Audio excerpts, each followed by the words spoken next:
Alright, the title of the video is Shooting 5 Dead Fujifilm Stocks, but it might as well be called Shooting 5 Fujifilm Stocks because all Fujifilm stocks are dead. Fuji doesn't make film anymore, which, for a company with film in its name, is really depressing. Why am I doing this?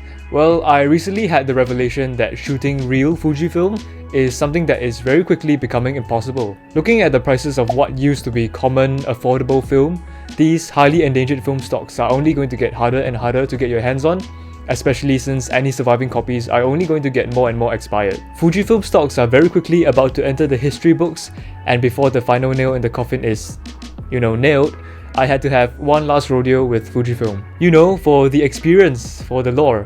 So I can tell my kids next time, hey kids, your dad actually shot a roll of Fuji Pro 400H last time. They'll probably be like, okay, whatever dad, when are you going to get a real job?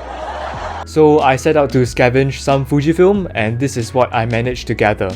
This is our all-star lineup across the ISO range from ISO 100 to 1600, and I'll be shooting, discussing and reviewing all 5 in a rapid-fire style. Disclaimers: all these film stocks are expired because, as I said, they're not being made anymore, and any remaining copies are just copies that haven't been sold off yet. And while I have overexposed to compensate for the expiration, the color palette may have changed from what was intended, and there's nothing I can do about that, but all the pictures I'm going to show will largely be untouched, so that you guys can see what the original film stock was supposed to look like. Okay, with that aside, let's shoot our first roll, shall we?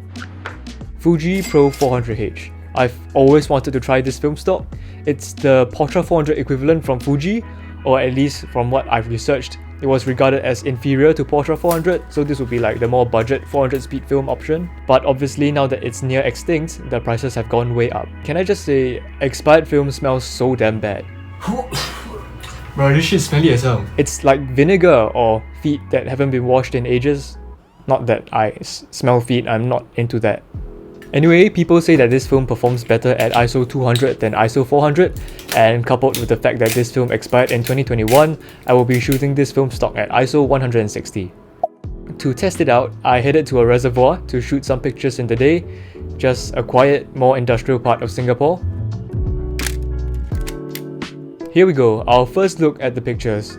We can see that Pro 400H offers fine grain, a flatter contrast and paler colours. It also leans more towards a cooler colour temperature than its Kodak counterparts, which is pretty in line with the trend of Fujifilms in general. Personally, I prefer a warmer colour palette, but I'm leaving these pictures as is because, journalistic integrity. This is what it's supposed to look like.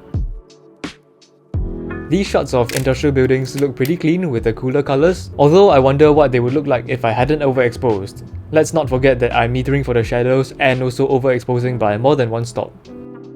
I managed to shoot some golden hour pictures as well at these apartment blocks. The light was lovely and warm, but the film made everything look just a little too blue. It's not the end of the world because I could easily just drag the Lightroom sliders to make the picture a bit warmer, but I'm just showing you guys the original version as mentioned previously. So yeah, not gonna lie, I like these shots, but I imagine they'd look better if there was just more warmth to it. People do say that Pro 400H looks amazing at night, so I did save a few shots for that.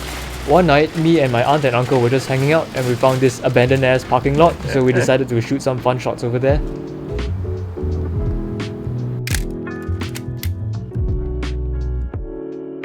These are pretty cool, but the real money shots were when we hit the roof of the car park and I clocked in some night cityscape shots.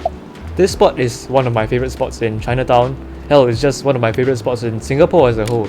It's just pure cyberpunk core. And of course, the pictures look gorgeous. The colour palette suits the scene perfectly.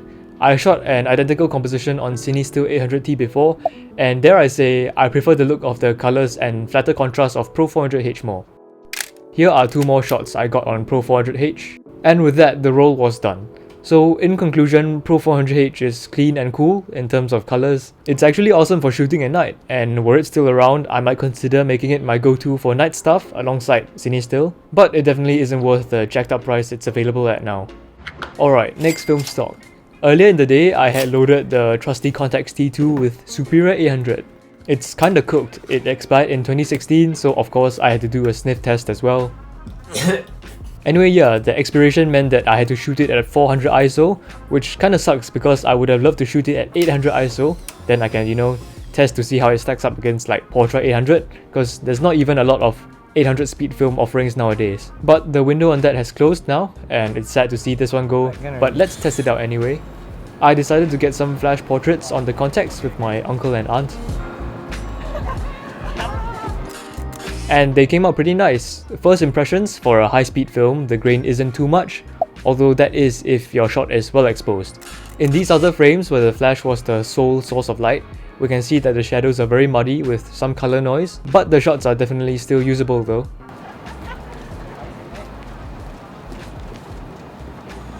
It's time to sniff test the Acros roll.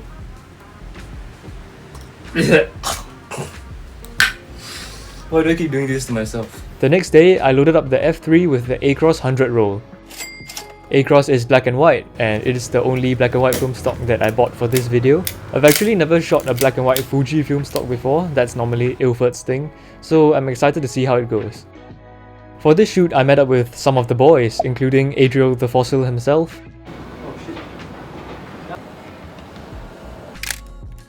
And what do you know? Acros actually goes hard. I don't normally shoot black and white because I love colour, and I don't know how these shots would have looked in colour, but damn do they look good without it. And Acros has really fine grain and good sharpness, which is expected because it's an ISO 100 film, but I'm happy nonetheless. I also had my Contax T2 with Superia 800 still loaded, and I got this shot with it, which is clean as hell, although the colour noise is still here. And here is the equivalent shot on Acros.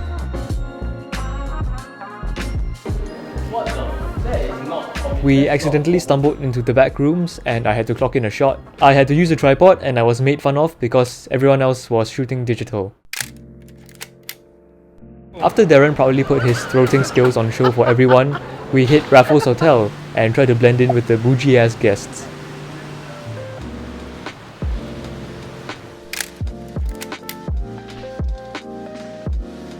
It was overcast and I was indoors on ISO 100, which is obviously not ideal. I had to open up to f1.2 and I was shooting at like 1/15th of a second, which was really pushing it, but the frames came out really nice anyway. I decided to do a lens swap with Darren because Nikon DSLR lenses can actually mount onto their vintage film bodies, which is really cool. And I was so excited that I clocked in this shot of a rainbow without realizing that I was shooting black and white. Truly a small brain moment. It also ended up being hella underexposed for some reason. As Gaz said, switching to your pistol is faster than reloading, so I whipped out my Contax T2 and shot one on colour as well, which looks aight I guess. I was determined to get some proper images on the 85mm lens, and I managed to on this rooftop which we hit. The focus miss here was intentional by the way.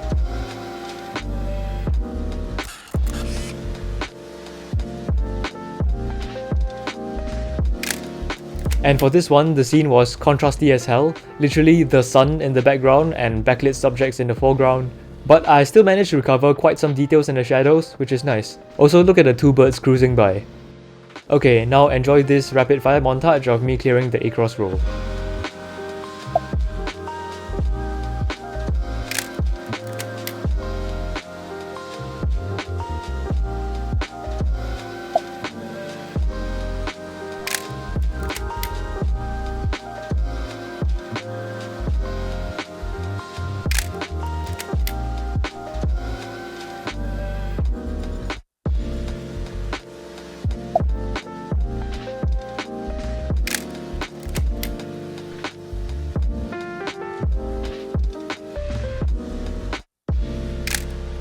So yeah, overall Acros has made me happy. There's a lot of shots I took on it that look good. It performs well, although ISO 100 can be a bit slow at times, but the film stock itself is good for sure.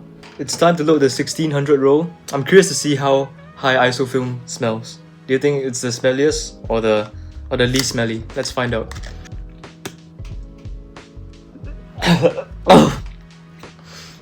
It's the smelliest. Alright, with the Acros done, it was time to load in the big boy, Superia 1600.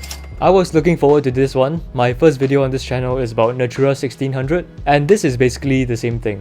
Natura is just a marketing term for their crazy fast point and shoots with a 24mm f1.9 lens. 1600 ISO is crazy fast for film though, and there is no faster color film than this. Unfortunately, due to the expiration, I will have to meter it at ISO 1000.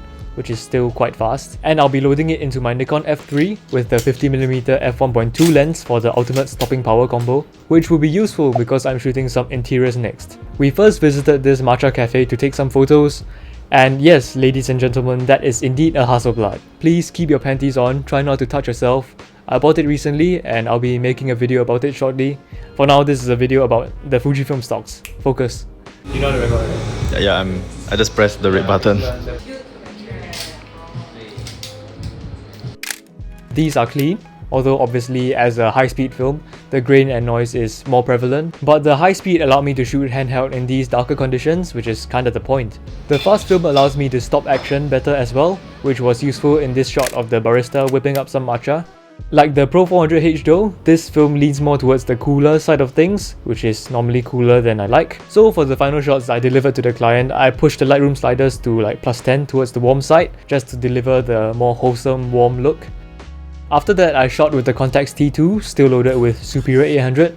I had to use the flash, but it turned out to complement the photos perfectly. They look gorgeous. And yeah, while Superia 800 is one stop slower than Superia 1600, I feel that the grain on the 1600 is a bit too much, while the 800 one is still quite reasonable. Some more pictures. I left my F3 in the bottom left corner of the shot, jokes on me for that. And this picture, one of my favorites. Yeah, I made it warmer before sending it to the client, of course. But for these shots, I strive for a really exquisite and luxurious feel, something that you might find in an editorial perhaps. And one big part of that vibe that makes or breaks it is the model. In this case, the model's shirt matched the vibe perfectly and the colours complemented as well. It's literally the same colour as matcha which we were shooting. And there's this concept which I call anonymity via composition, where I crop off half the model's face to draw focus to the product and the experience while still retaining the human element. And I feel I did that perfectly on this shot. Compositionally, everything is just arranged really nicely. Yeah, the colours are great as well. Everything is amazing. Very proud of this one. We hit the next location, and here I only shot one picture on the Contax T2. Looks pretty good. Then we hit the next location and it was time to rinse and repeat.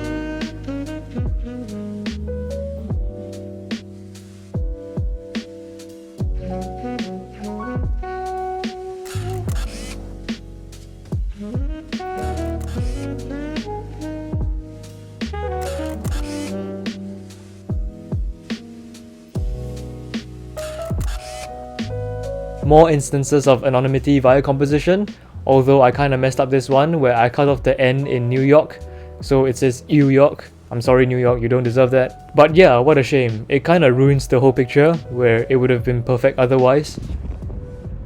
Soon it had gotten dark outside, and I put my Contax T2 on the tripod to take some night shots for testing purposes. And these city shots look really nice. Fujifilm stocks seem to work really great at nighttime. The highlights are handled perfectly as well. And with that, the Superia 800 roll was expanded. Conclusions for Superia 800, it's perfectly fine. Back in its heyday, I can see it being used as an alternative to Portra 800, although the grain on Superia is just a bit more prevalent. Portra 800 is definitely cleaner.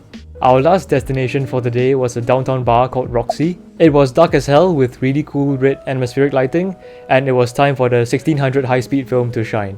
But first, we drink. Drink the salt in and just eat the lemon. Yeah. Bad lemon. Yeah, bro. Nice flavor lah for sure. After a cheeky gin and tonic, it was time to get to work. I had a hard time pulling focus with f1.2, and these shots are the nicer ones from the lot. Forgive the slight missed focus and motion blur. The images are grainy as hell though, although this is 1600 ISO we're talking about. It was time for the final film roll to be shot. I loaded the Contax T2 with the C200 roll.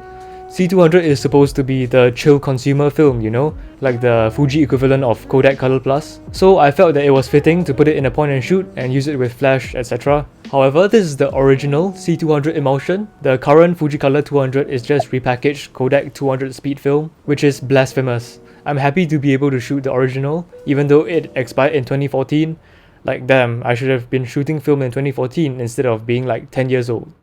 Whatever, in flash we trust. The harsh, direct flash does indeed impart a certain vibe to the pictures. Like, check these out. It really gives really lifestyle-y, frat party, disposable camera vibes, and I'm here for it. It's an interesting look that I definitely would want to try to pull off for more client work. And the colours are nice, no complaints here. The grain is also really fine, although my Contax T2 flash and my subject's eyes were groaning for mercy at the end of the shoot. I did take one picture on the Contax T2 without flash on the tripod, and here it is. The reds are illustrated pretty nicely. And with that, we concluded our very fruitful day of shooting. So with a few shots left on the Superia 1600 and C200 rolls, I decided to go ahead and test out the 4th color layer technology. This is one thing I didn't mention. The Superia films boast this thing called the 4th color layer, which is basically a cyan color layer in the emulsion designed to improve color reproduction under fluorescent lighting. And I wanted to test it out to see how it performs. So what better place to find fluorescent lights than the back rooms? I'd be taking a few frames, matching the compositions as best I can with the Nikon F3 and Contax T2. The Superia 1600 has the 4th color layer while the C200 does not. And I think these shots illustrate the difference quite well. The pictures with the 4th color layer are just more consistent across the board, with the C200 pictures just looking a little bit more sweaty and green, like in different parts of the image. Same for these other pictures. So there we go, I guess. That's what the 4th color layer does. I guess it's not very relevant in this day and age because fluorescent lighting isn't even easy to come by anymore, but it is what it is. It was fun to test out. Here are more backrooms pictures on C200. I love the backrooms. With that, the Superia 1600 roll was done and I had 2 more shots on the Contax. So last but not least, I had to test out C200 in just normal daytime conditions to see how it looks. And yeah, they look perfectly fine. I've run out of adjectives, so just draw your own conclusions. C200 would have been a nice alternative to Ultramax or Color Plus, because you know, the Fuji color palette is just different. And Superia 1600, while grainy as hell, was the only color film to exist above 800 ISO. So I can imagine it was nice to have that option if you needed it. I don't know, for like night street photography or something. And with that, the C200, which is also our last roll, was done. So yeah, there we go, 5 dead Fujifilm stocks. It was definitely a fun and memorable experience, especially since I may never shoot these film stocks ever again. Overall, I think we can see that the Fujifilm palette is just different from Kodak's. And is it the end of the world that Fujifilm is gone? Well, not really, I suppose, because Kodak's films are actually good as well. But the biggest loss I feel among all of this is consumer choice. Right now, Kodak is basically the only big manufacturer of film still existing today, and for consumers, having less choice sucks. I'm sure there's many people who miss the Fujifilm emulsions, and more importantly, with Kodak having a monopoly over the market, there's no telling what they can do. Even CineStill's offerings are based on Kodak's cinema film. Kodak has so much leverage, from jacking up prices whenever they want to straight up cock-blocking consumers from getting their hands on Vision 3 cinema film. It's just always better to have competition to keep companies in check. Oh well, such is the nature of the hobby, and who knows what the future may bring. But for now, I just wanted to experience and shoot these Fujifilm stocks while I still can. When I was buying the film for this video from the shop, I saw the shopkeeper digging in his closet for his last 10 pack of Fuji Pro 400H, and as he was cutting it open for me, he said that this was his last pack, and there was no more. And there would be no more because Fuji doesn't even make it anymore. And I realized that these rolls I bought, these images I shot, are so precious because, I mean, 5-10 years down the line, when these films truly become extinct and any surviving copies are too expired to be used, I can look back at this time in 2025 when I had the chance to shoot these 5 dead Fujifilm stocks, back when they still existed. And that's quite something, isn't it? But yeah, this video wasn't cheap to make at all, so please subscribe so I can afford to continue making these videos and not have to sleep on the street. Alright, cheers.